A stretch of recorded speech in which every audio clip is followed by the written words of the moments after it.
Hello friends, প্রচেষ্টা চ্যানেলে সবাইকে স্বাগত। আজকে আপনাদের সামনে যে ভিডিওটি তুলে ধরছি সেটি হলো অনলাইন থেকে নেওয়া ডেইজি ফুলের বীজ থেকে তৈরি চারা। আমি অক্টোবর মাসে অনলাইন থেকে যে সমস্ত বীজ নিয়েছিলাম তার মধ্যে অন্যতম একটি। দেখুন, ফুলগুলো খুব ছোট কিন্তু খুব সুন্দর দেখতে। দেখে মনে হচ্ছে যেন এগুলো আংটির মতো হাতে পরা যায়। খুব ছোট ছোট ফুল, আমার খুব পছন্দ হয়েছে। খুব সুন্দর, আংটির মতো দেখতে। আমি যখন এই চারাগুলো নিয়েছিলাম, তখন এই বীজগুলো নিয়েছিলাম, তখন এ থেকে ছোট ছোট অনেক চারা বেরিয়েছিল।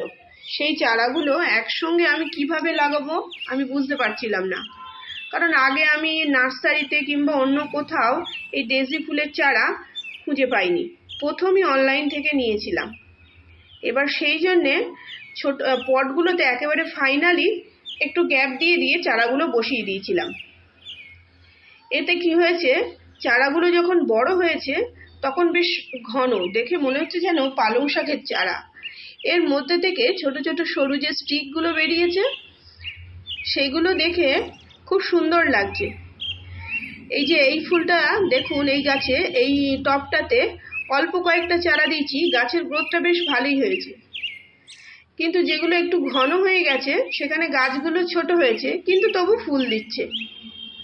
এগুলো তো একেবারে পুরো ঠাসা, যখন পুরো ফুলে ভরে যাবে তখন দেখতে খুব সুন্দর লাগবে। এটা একটা নতুন অভিজ্ঞতা হলো আমার অনলাইন থেকে বীজগুলো কিনে। সবসময় তো আমরা নার্সারি থেকে কমন চারা নিয়ে আসি, কিন্তু এবারে আমি প্রথম ট্রাই করলাম। ভাবলাম দেখা যাক যে একটু নতুন কিছু শীতের ফুলের গাছ যদি তৈরি করতে পারি। বীজগুলোতে লেখা ছিল কিছু কিছু যে সামার ফ্লাওয়ার, উইন্টার ফ্লাওয়ার, কিন্তু যেহেতু অক্টোবর বা ফেব্রুয়ারি মাসে এগুলো মোটামুটি দিলে ভালো জার্মিনেশন হয়, তা আমি সেই জন্যে আমি এটা অক্টোবরের শেষের দিকে সম্ভবত এগুলো দিয়েছিলাম। এর গ্রোথ খুব স্লো হয়েছে।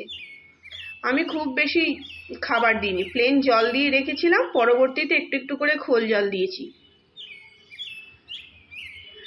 এর মধ্যে একটা আইস প্ল্যান্ট গ্রো হয়ে গেছে। আইস প্ল্যান্টের ভিডিওটাও পরে দেখাবো, সেটাও ফুটেছে আমার বাগানে। কিন্তু এখন আজকে দেখাচ্ছি ডেইজি ফুল। আরও বেশি ফুল ফুটলে এগুলো আপনাদের সঙ্গে শেয়ার করব।